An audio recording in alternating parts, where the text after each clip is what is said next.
Binidyan mo.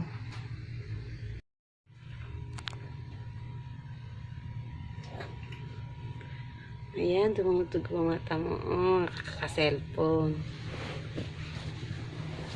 Naku, Prince! Shh! Prince! Uy! Tingnan mo yung mata mo, nagdudugo! Tingnan mo! Huwag mo yan sa unan! Patingin nga! Patingin! Bahala ka, sige!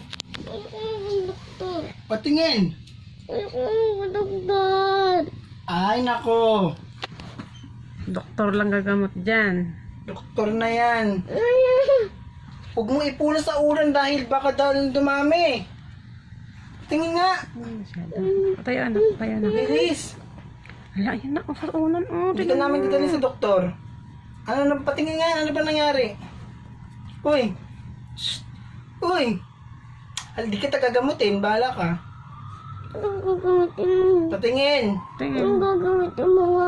O, titingnan ko muna kung ano itsura mo na. Kung paano ko gagamutin. Tingin. Tingin. Tingin doon si Papa. Patingin. Umarap ka. Ay, naku ka. Tingnan mo sa salamin.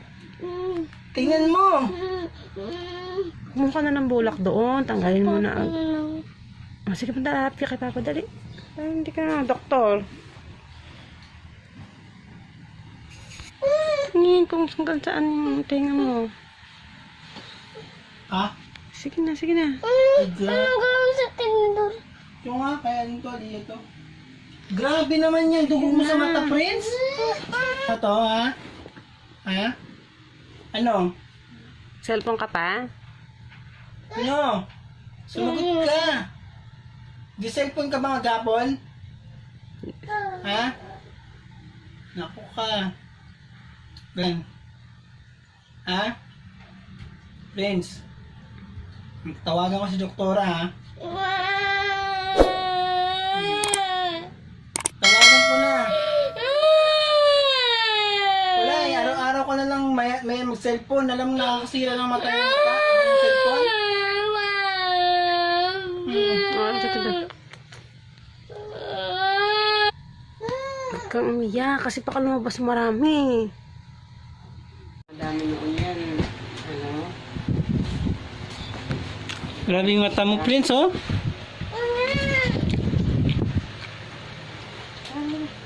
Makinig ka, ha, sa doktora. Sige na, gagamitin na ni mama yan. Nga. Hindi kita makita.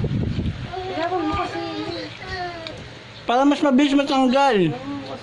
Yun. Kaya, pumasok. Galing sa mata mo, ha. Na nga bang sinasabi natin sa iyo? Kuya Prince, magsi-cellphone ka pa ba buong maghapon ngayon? Ha? Sagot. Di cellphone ka pa? Ano mangyayari sa mukha mo, sa mata mo kapag nagsi-cellphone ka ng maghapon? Ano? Ano mangyari? Anong nangyari? Anong nangyari kanina sa mata mo? Ha? Ano? Anong nangyari? Dudugo ba? Ha? Sagot. Anong mangyari sa mata pag mag-cellphone? Pag di mo sinabi, magdudugo lalo yan. Oh. Ano?